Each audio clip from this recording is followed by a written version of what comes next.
Hello, everyone. Greetings to all. I wish you a warm welcome to this Satsang session today.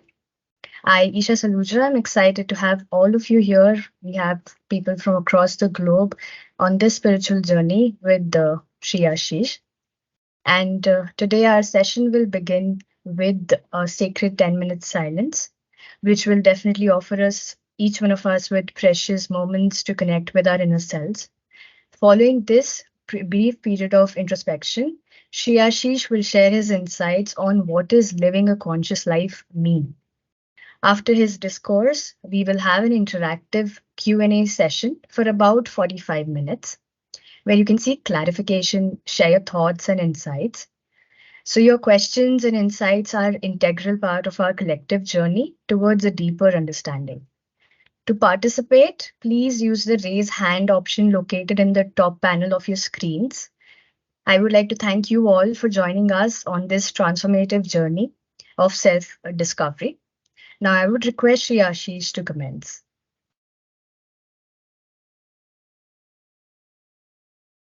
Namaskar, everybody. Thank you for joining.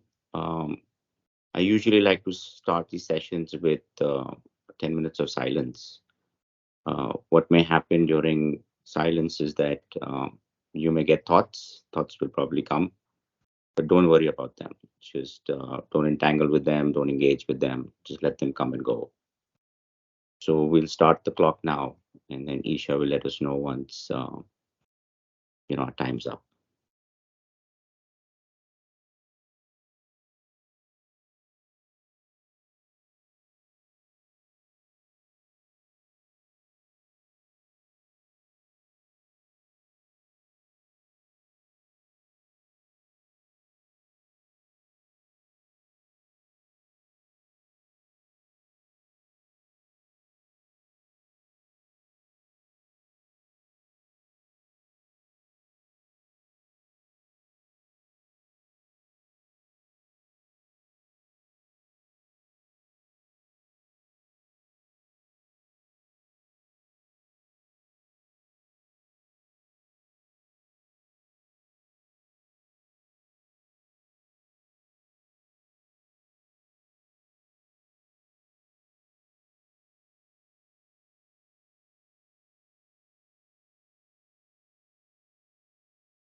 So we are through with 10 minutes. Good.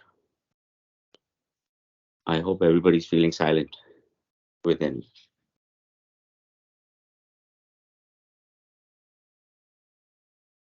So I think over the last few weeks, um, during various conversations, one of the things that has always been coming up is, desires, goals, our achievements. If the base of existence is nothingness, then why should we even get out of bed? So I thought this, today's session, maybe we can spend some time in me trying to explain what does it mean to actually live a conscious life. Now, just because you get up in the morning doesn't mean that you're conscious. Most people, um, I don't think, are living um, what we feel as a conscious life. So, what does it actually mean to live a conscious life? And a conscious life would be one uh, that is live with the understanding and knowledge of one's true nature, of who you actually truly are, and not who you believe you are. And with this understanding and knowledge comes, complete freedom, freedom from attachments, freedom from, your judgments, freedom from justifying things that are happening in your life or classifying things. It also allows you to free yourself from your preconceived notions or beliefs, superstitions or dogmas. And a life without attachments actually is a life without fear or stress, worry, or anxiety.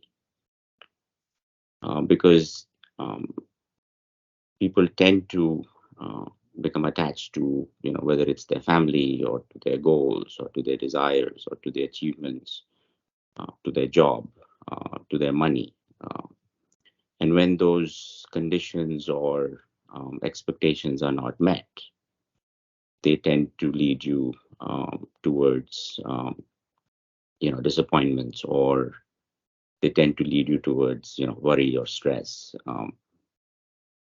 So when people ask me, then what is the purpose? Why should we do this? So I think the conflict and the confusion is not about should we do this or should we not do that.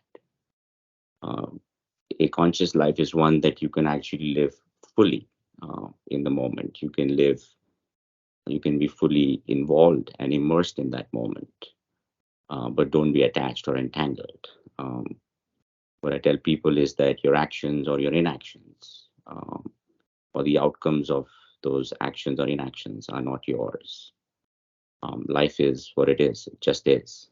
So just live it the way it is meant to be lived and not the way you think or analyze it should be. So if you implement this understanding of your true nature, which is silent, it's still, and it's thought free, and if you continuously remember with each action or with each thought or with each word or what you say or what you think or what you do, and if you constantly remember this or try to remember this, then you will find that as time goes on, your life will start becoming, fear free, or it will start becoming, worry or stress free.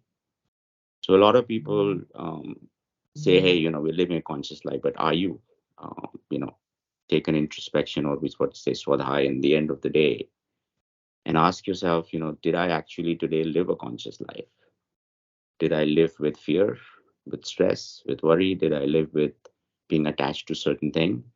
Or did I live with, complete non-attachment to everything? So as time goes by and goes on, you will find that as you practice non-attachment more and more, you will find that things start to drop off by themselves.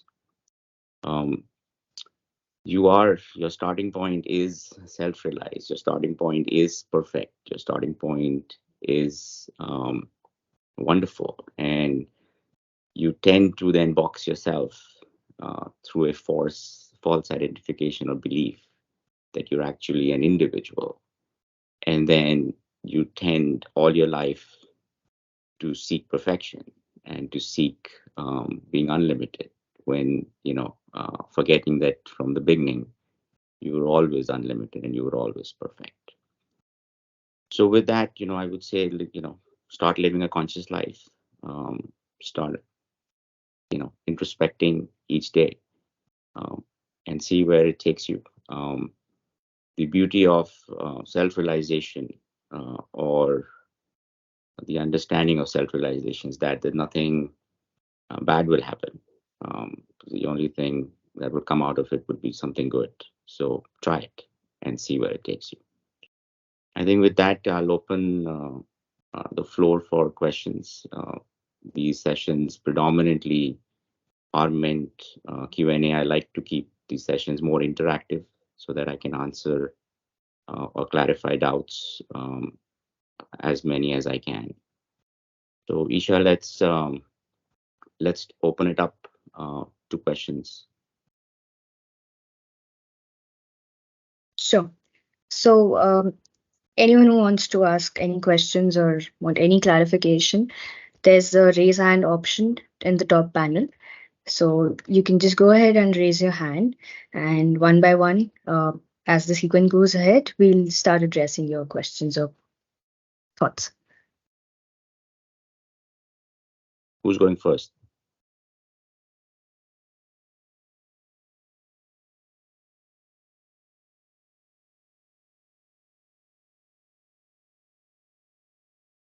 So there is a raise hand. I think there's a raise hand button. So if anybody raises the hand, then we can. I think the way this thing is working is, then I think Isha can then allow you your video and your audio to start.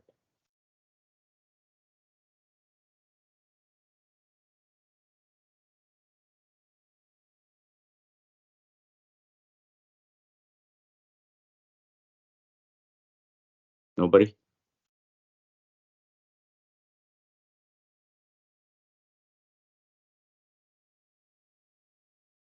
Yeah, Hang on. we have Anuj sir.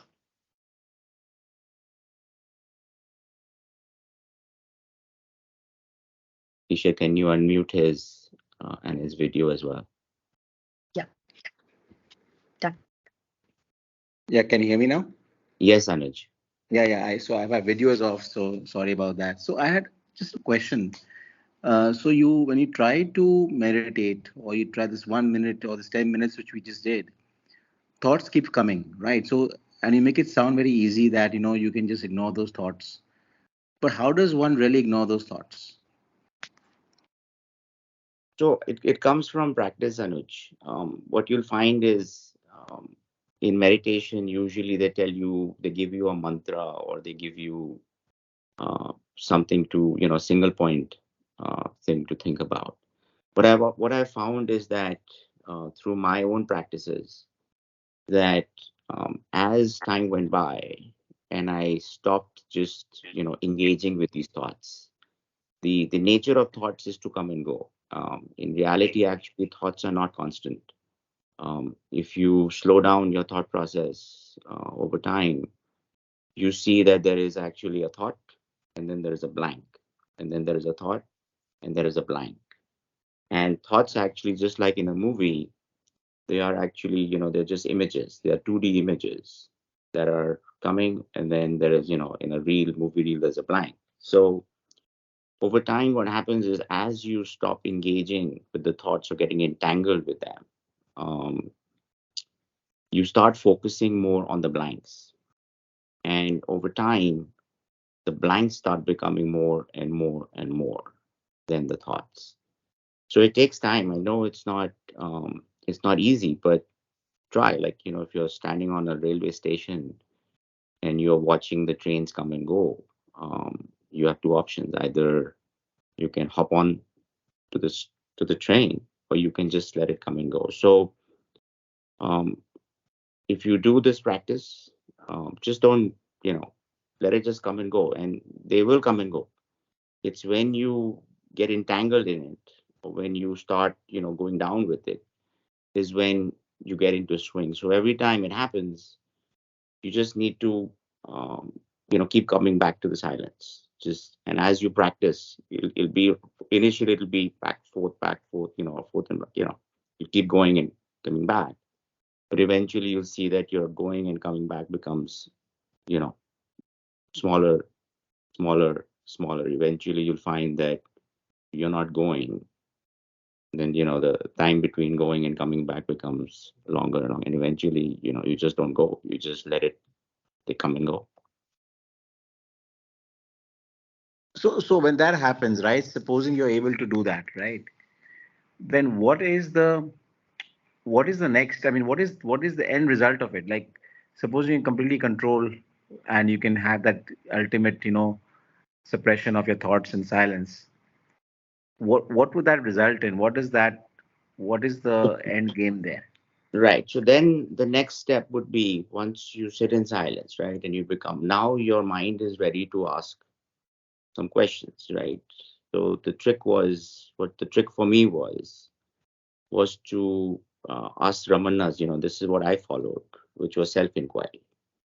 The end goal is to, um, come to a point where there is a dissolution um, of what we all call the ego or the I, and to then abide into this awareness of what I keep saying is who you truly are, or your true nature, which basically is to be completely silent and still within. So at that point, what happens is any events or circumstances or situations that are happening in your external environment does not perturb you internally.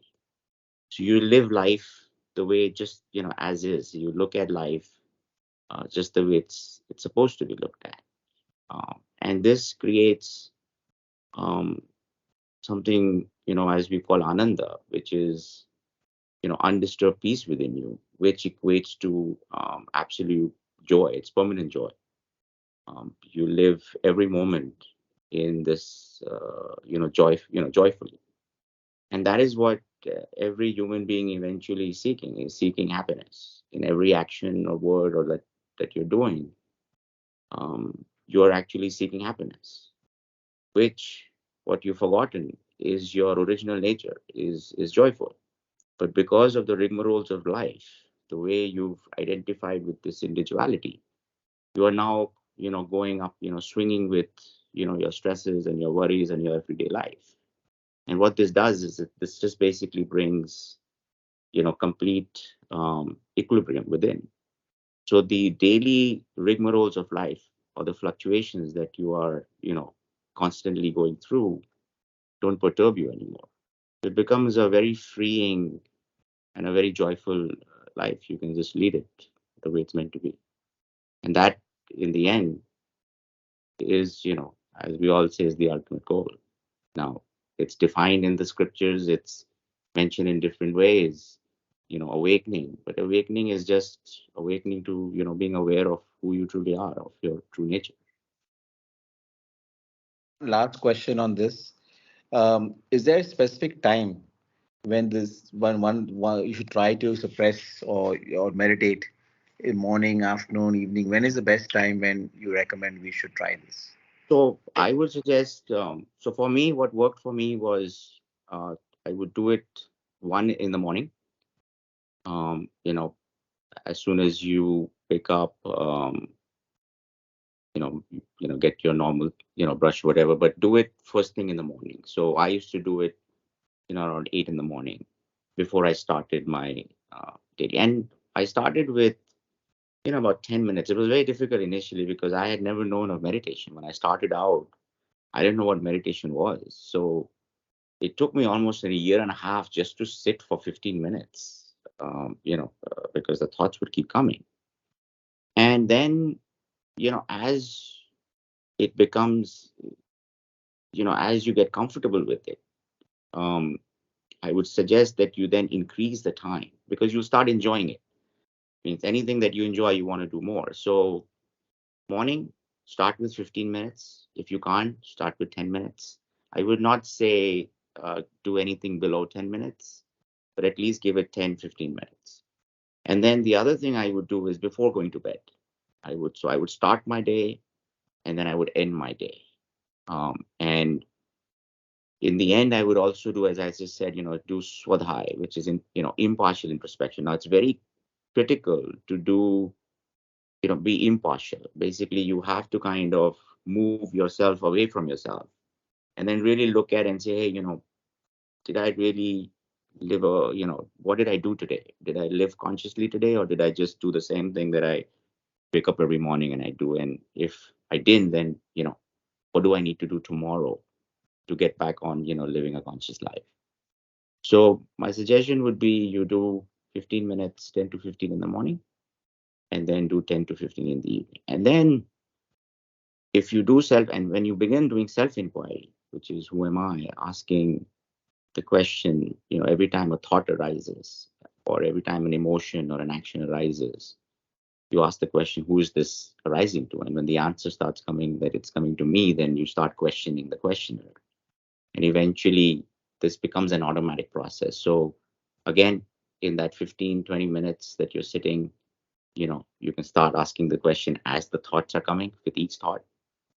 And then it becomes, for me, it became an automatic process. So even during my daily life, as I was continuing doing, performing actions, I would keep this thing happening constantly. And eventually at one day, the questioner dissolved. So the question, the trick here is not to get lost in the questions, because the job of the questioner is to constantly ask the questions. The trick eventually is to focus on basically dissolving the questioner, because till that does not go, the questions will keep coming out. So to answer your question, I would say start with 10, 15 in the morning, start with 10, 15 minutes before going to bed. Great, thank you.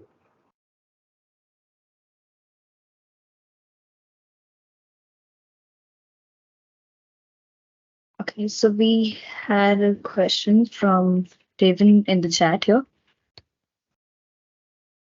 He's asking, what techniques have you found helpful to live a more conscious life? Non-attachment. So I'll just Let's have Devin. Yeah. Devin, so hi, let's have him on video and audio.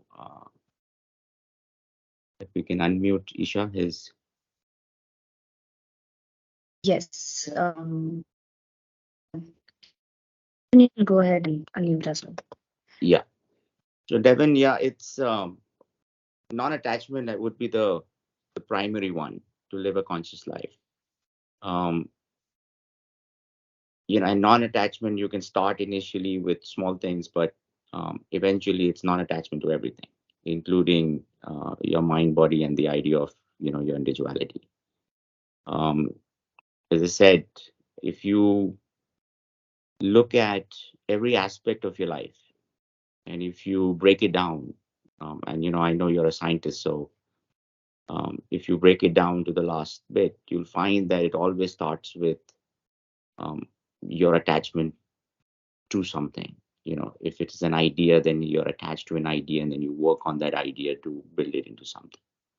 If it is your belief, then you're attached to those beliefs in a way that you're not willing to let go.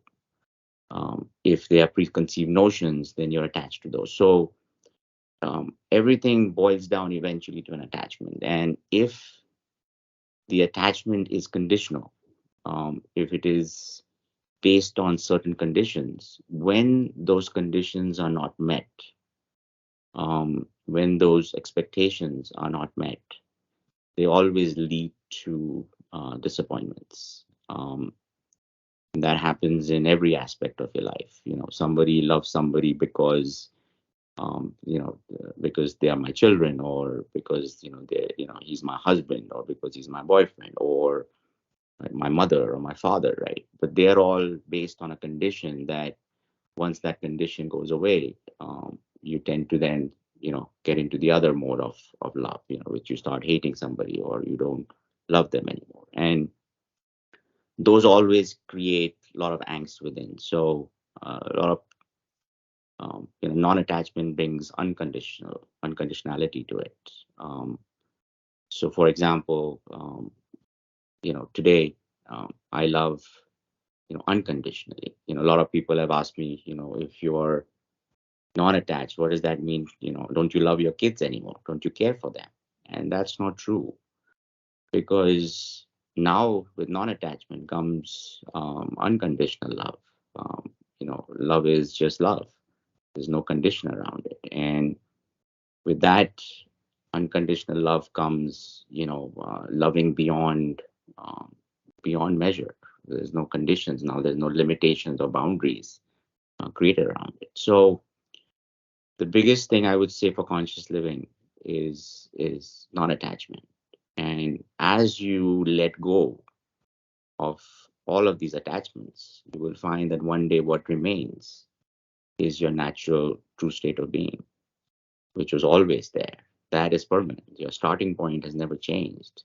It's all you know, the garbage and the trash that we put on our lives. That is what has made you forget who you truly are. So as you let go, this whole process is of letting go. And as you let go of one thing at a time, eventually what will remain is your true nature, is your true self.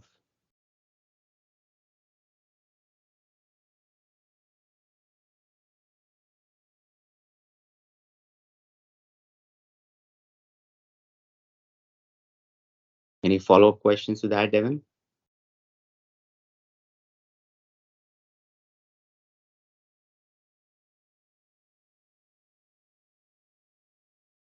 Okay.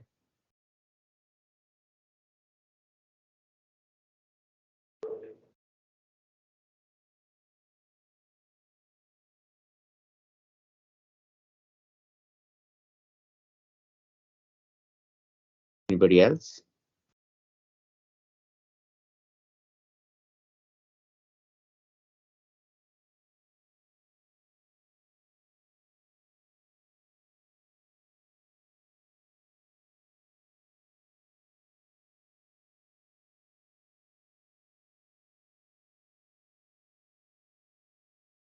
I know Ishwar, Subir, I know you guys wanted to ask questions.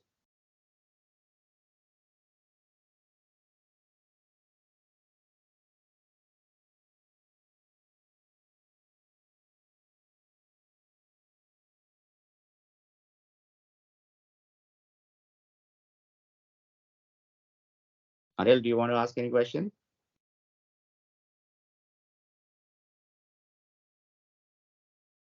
Hi, Ashish. I'm going to try what you just told me. Okay. So next session, I'm probably going to have a whole bunch of questions to ask. Okay. Good. Good. Yeah, these sessions, actually, this is our first one, right, Anuj? So we're also trying out to see how people, and it'll be good to send feedback to Isha, so that we also know, right, because like I like more interactive, because I know people rather than just preaching.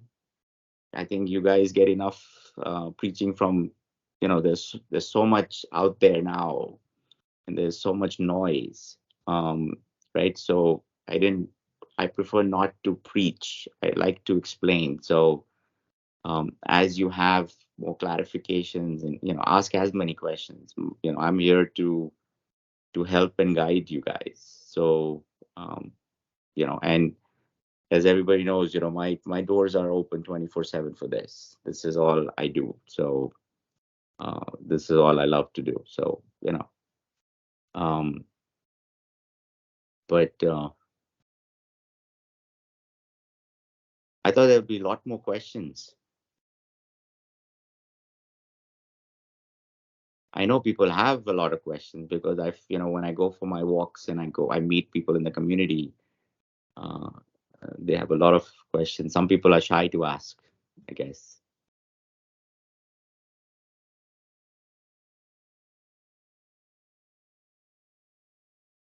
Anil, you want to ask?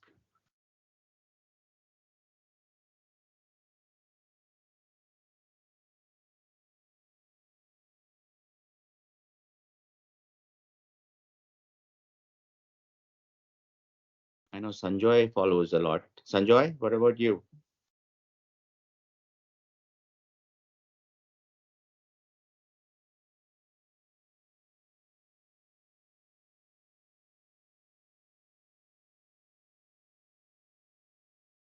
Yeah, Sanjoy has got his hand. Good.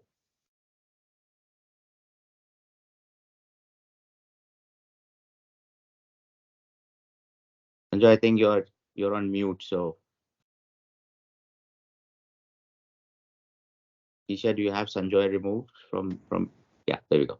Yeah, Great. yeah, I think you can hear me now. Yes, Yeah. Sanjoy. Yeah. Okay, so my question is this. See, how do you really know that you have reached that kind of inner silence? Because you may have, say, periodical experiences of silence, but you go back when something difficult comes up, then you tend to be drawn back into, the previous way of dealing with things. Because you see, there are sometimes when you are doing a lot of meditations or some other practices, spiritual practices, you reach a little bit of equilibrium, a state of an equilibrium which seems to be good, it seems to be different from what you were doing before. But then something comes up and then you are shown that still is more to do, or more to achieve or something, because you are thrown out of your balance and equilibrium. So you don't know actually unless you face something that you have reached there. Otherwise, if you are in a reasonably good state, everything seems fine. And say you have sort of reached a balance, sort of a plateau. But that plateau is not necessarily the place that you want to be in. Ultimately, you probably will need to go higher or whatever. So, how do you really know that you have reached there? So this is a very good question, Sanjoy. This is something that you can only experience. But when you experience this, you cannot mistake it, because the experience, or the joy from this experience is beyond measure. Means I've had numerous conversations with Anil on this, and if you tell me, hey, how do I define it? Like, is the piece this? Is it this?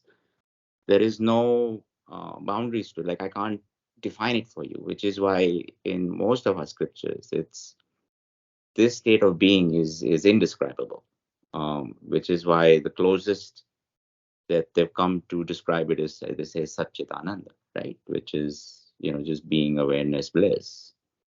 But there is no, in reality, um, if you um, have this knowing that your starting point is silent, it's still, then there is actually no words. Your starting point had no words, right? So you're trying to define something which is undefinable through the tools that have been provided to you. So that's why the closest people could describe it in words was, the undisturbed peace was bliss, and bliss was then taken as, everlasting joy. But I can guarantee you that when you hit that, when you experience it, and even when you experience it for a moment, um, the true silence, and silence doesn't just mean to remain, quiet. Even that is very difficult for people. Try being, sitting and being quiet for, 30 minutes. But true silence, what we say mon, is actually silence in every aspect of the definition of the word.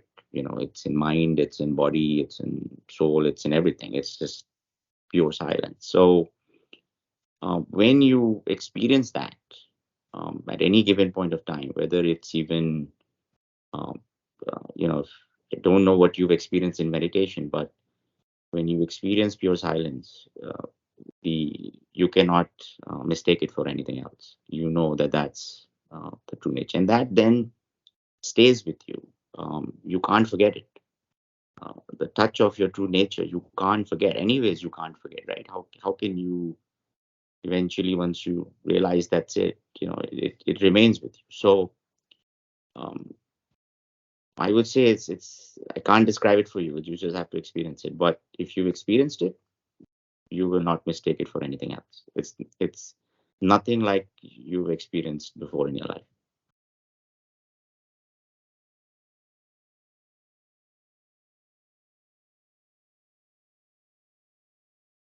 Any follow up to that, Sanjay? No, I'm good for the time being. Actually, as I was trying to say that you do experience. You think that you have experienced it, but what I'm saying is that you tend If to lose it also. I if you mean, still think you experienced it, you've not experienced it. I It see. is when you will know the move will be from thinking to being aware, and that's where the difference is. If you still think that you've experienced it, then not there yet. Hmm. Right. Yeah. Okay.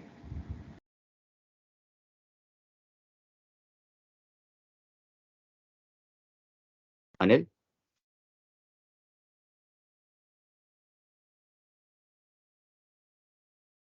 you're on mute.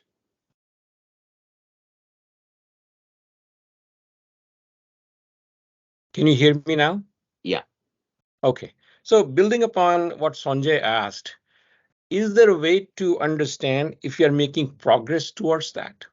So let's say, we continue to do the meditation and remain in silence, but then there are day-to-day activities that are stressful.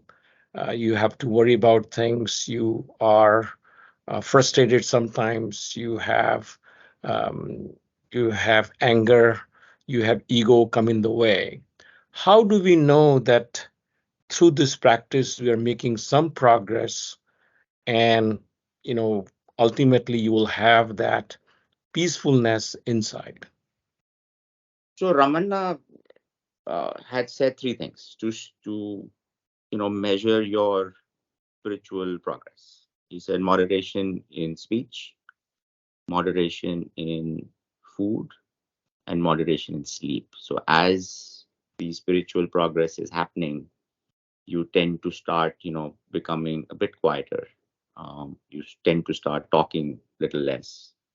You tend to, your dietary changes start happening. So you start eating, fewer meals, but also if you're eating all meals, then you start, limiting yourself in those meals. And the third was that your sleep becomes, because you're charged from within, because the energy or the source, um, you know, keeps you, sustains you. So you tend to even not require that much sleep. But for me, I think the trick was to, the impartial introspection, as I said so high, each night. And what you do by that is you begin to see yourself as to the improvements start happening in your life. If you're becoming less perturbed, in your daily life with, because the outside events are not going to change. What is going to happen outside in your daily life, that's going to happen. Means remember that self-realization or understanding with this knowledge is not that your outside circumstances changes. It's just that the way you look at those outside circumstances, that changes. Your perspective to those outside circumstances changes. And because of that, viewpoint or the perception changing, you're now able to deal with those circumstances internally very differently. So if you tend to, introspect in the night and say, hey, today I had, these many good points, but I also had these many bad situations. And then how did I deal with those situations? Was I angry at that? Was I fearful? Did that create anxiety or stress? Or, hey, that was an event that happened, and, you looked at it as an event and it's come and gone, and you're not anymore analyzing it or trying to figure it out or trying to, do something where it was just an event. So as you progress and you start, introspecting about these situations, you begin to see that, things are, if you're remaining, as perturbed as you were before, then more work is needed. You've not progressed. And if you feel that even, 0.001% is improved, then hey, it's an improvement. So two things is needed to continue on this progress. It's, as I say, it's faith and it's patience. But with faith and patience, it'll get you there.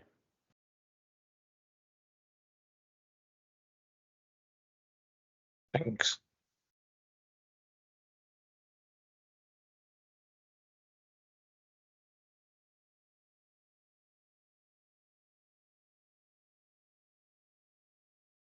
Where's I have Akash? one more Yeah, question. go ahead. If nobody's actually raising their hand, then I'll ask you. You in the beginning you talked about living a conscious life, right?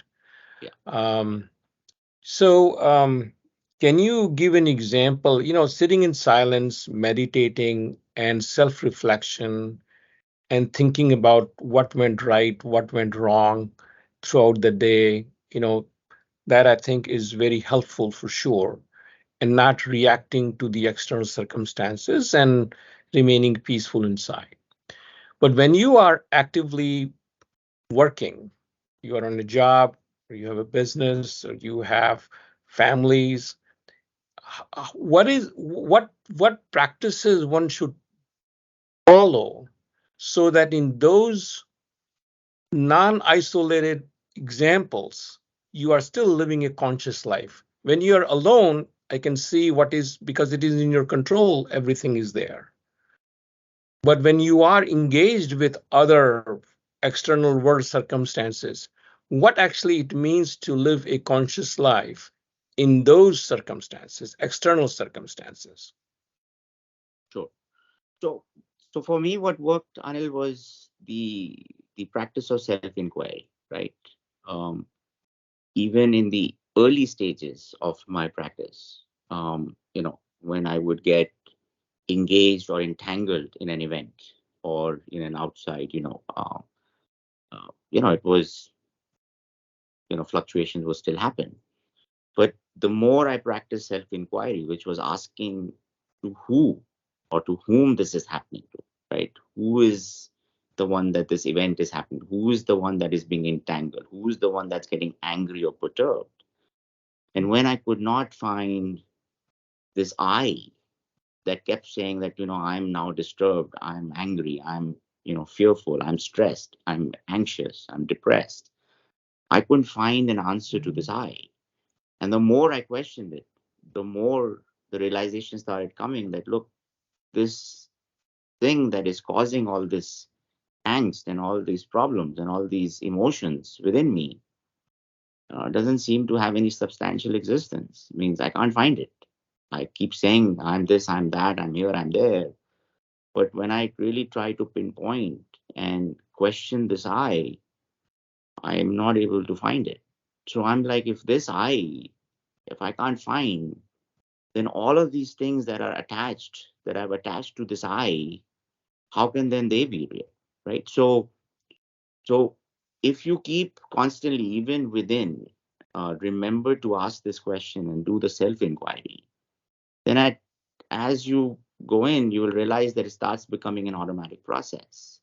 Earlier, you have to make an effort to ask, but as you keep going through this process, you realize that it's automatic. So as you move and you even something gets you entangled, even in a spur of the moment, it brings you back. It brings you back into, you know, basically centers you back into this.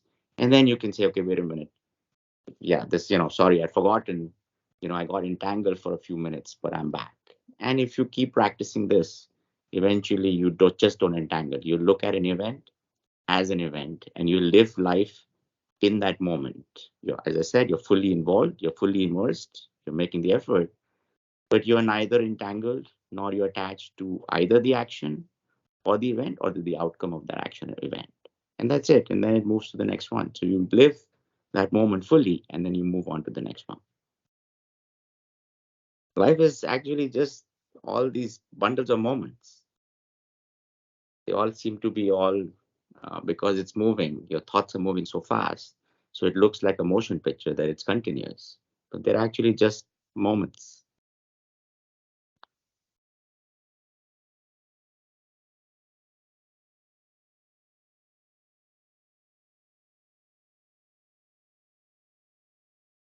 So we have Devin's hand here. He Yeah, wants to ask something. sure.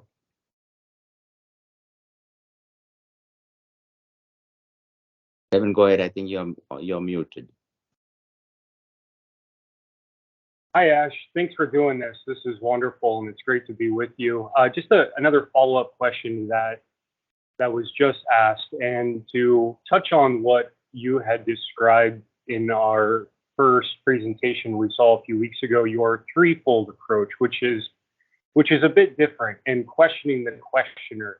A little bit different technique than others I've come across. And I was wondering, could you please elaborate a bit on your specific internal dialogue that you go through? Something comes up and you're questioning the questioner, who's asking this question. Can you walk me through exactly what your internal dialogue looks like? Okay, perfect. So first, Devin, to understand the reason, there was so much when I started this journey. There was so much noise. Like I had absolutely no understanding of spirituality. In my inaugural session, I mentioned like I did not know what spirituality actually meant. I was not religious either. We grew up in a, which is a normal Hindu family where you grew up with, religion, and it's a central focal point of any Hindu family. But I was not religious, so when I started out, there was a lot of noise. When I really deep dive into it, there was so many different things that were out there.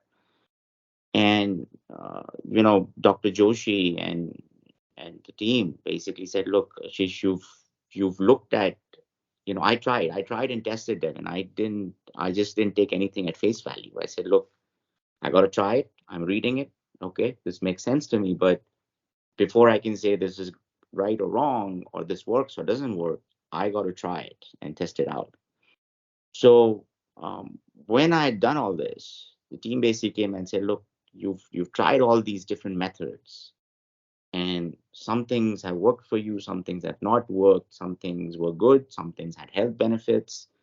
But in order to realize the self, can you now take your learnings and simplify that into you know into a one pager for people today, in today's day and age, to understand, right? Because people's attention span in today's day and age is very short limited, right? If complex things, uh, you know how many people will really take the time to deep dive? So I created this 3-4 path, and one of the things that I learned is that a lot of people have a lot of understanding.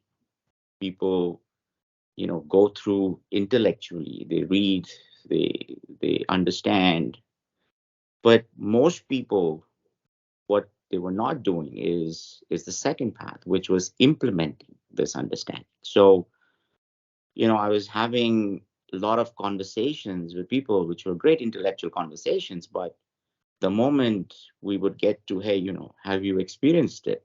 Like, this is, a lot of people quote the Bhagavad Gita to me, which is the equivalent of the Bible, for Hindus. But I'm like, okay, so you've read the Bhagavad Gita, great. You can read, I can read.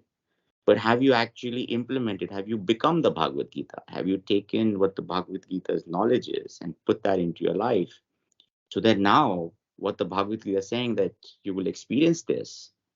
If you won't implement it, how would you experience it? You can't just do it from understanding. So what I found is that there are 4 different paths of yoga, and yoga, for most people to understand, is not about what we see today in the Western world, is where you go to a class and you do hot yoga or hatha yoga and different types of these.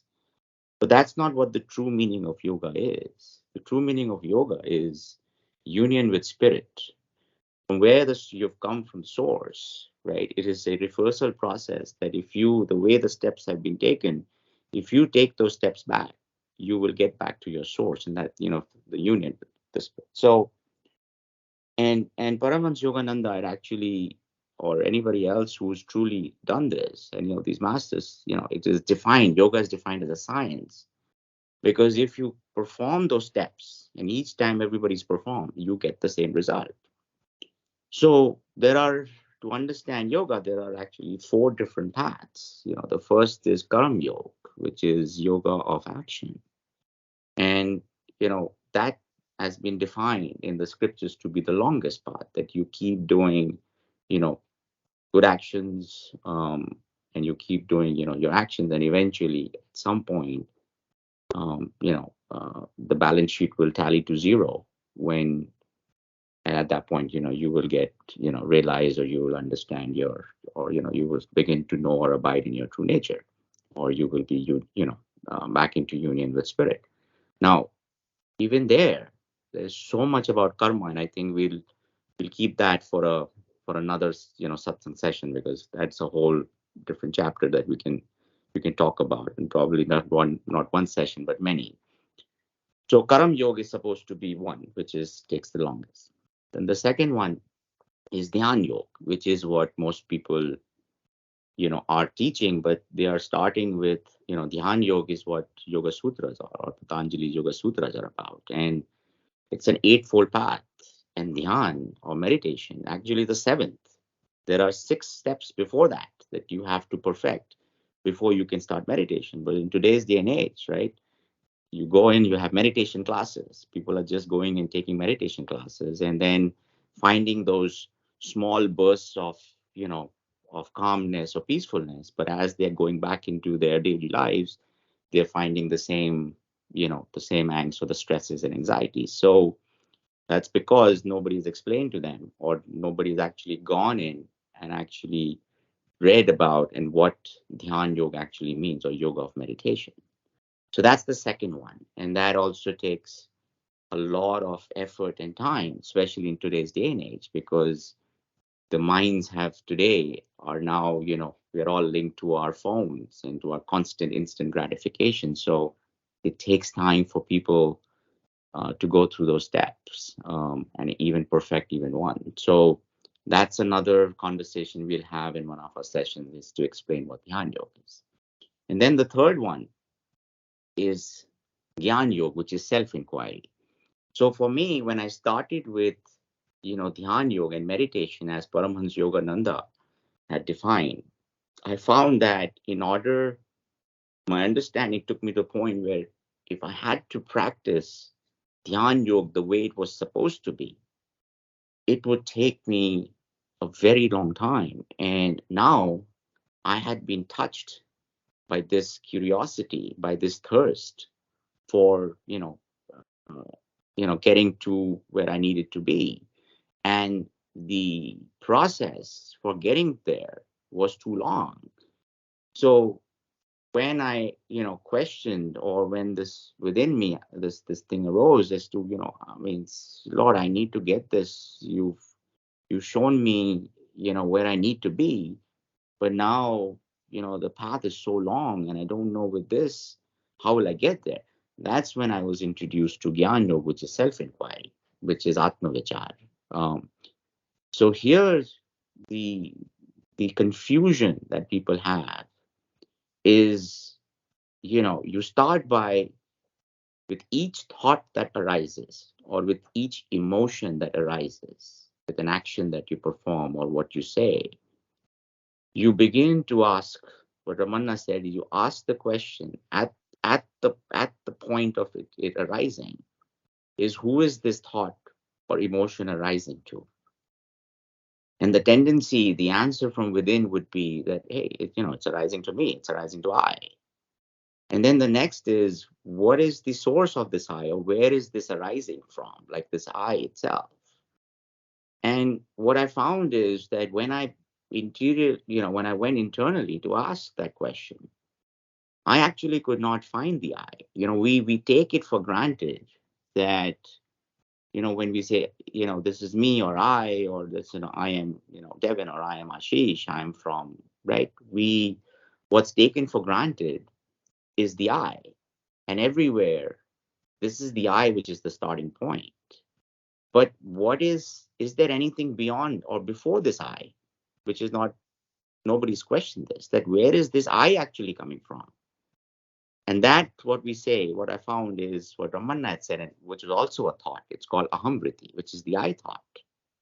So if the I itself is a thought, then everything else that it has created for itself would also be a thought, right? So as I began to question on a daily life with everything, I was unable to get any answer to this question of where is this I coming from. And the more I questioned it, the more I couldn't get an answer. And at one point, the I basically then, since it cannot find, it actually kind of basically dissolves into its source from where it's coming. So this is now what happens is in self-inquiry, why people are not able to understand it easily is because the way it was written by Ramanna, the way it was told and then interpreted and put down is, it becomes confusing because people keep getting lost in the questions. But the trick here is not to worry about the questions. It is to worry about the questioner. And to keep questioning the questioner is where the key is. And eventually, at one point, if you constantly do it, the mind suddenly says, hey, wait a minute. If does not have existence, then how do I have existence? At one point, it just dissolves on its own. So keep doing it. But the trick is, don't forget, it's not about questioning the question, but questioning the questioner. Did I answer your question?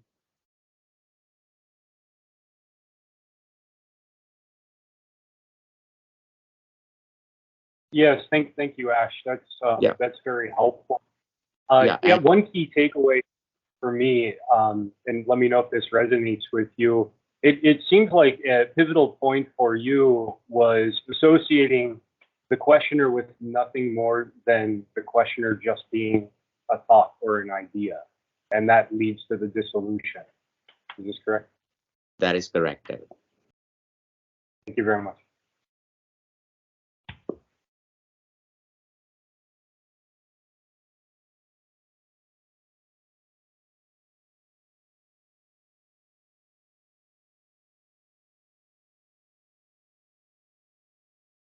Anybody else? I think we're coming pretty close to our time as well, Isha. Yes, sir.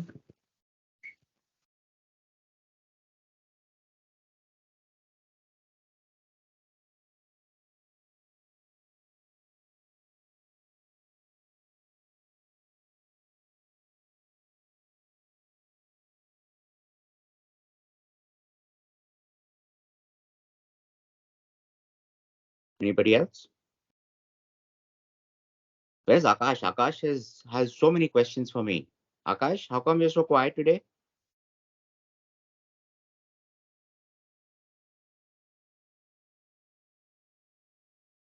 So allow the mic and camera, they can Akash, unmute and ask. you're on mute, Akash. No questions today? There. No, Ashish bhai. I'm holding back. Okay. All right.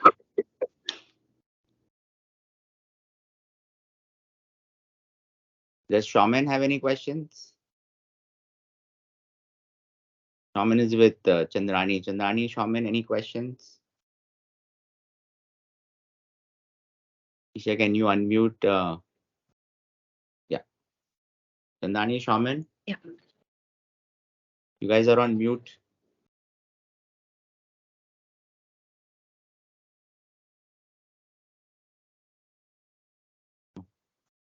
Okay. I guess we're almost an hour 15 into it, Isha. So if you want to end, if nobody has any questions, then we can end today's session.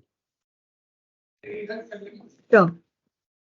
Let me just check. If anyone still has any questions, if they want to share their thoughts over the chat as well, we can wait for another 2 minutes. Okay.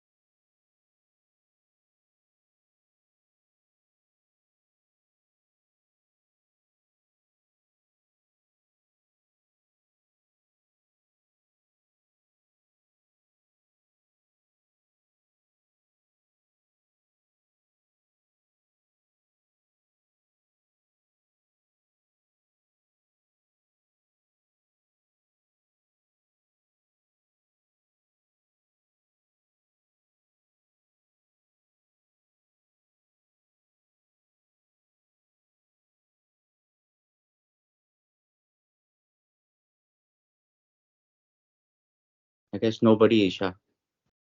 Good. Right.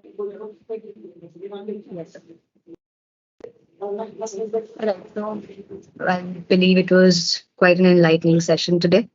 So we're coming up to the close of it. And in case anyone still has any unanswered questions, or we have any other thoughts that you want to share with Sri Ashish, or you're looking for any kind of one-on-one discussion with him, so please do not hesitate, and definitely you can reach us out just dropping an email to us at info@ndp.foundation.com.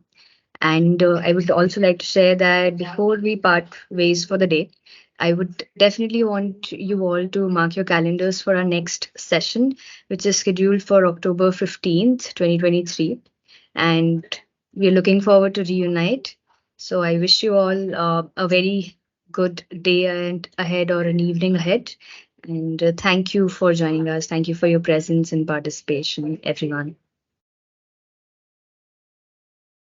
So Thank you.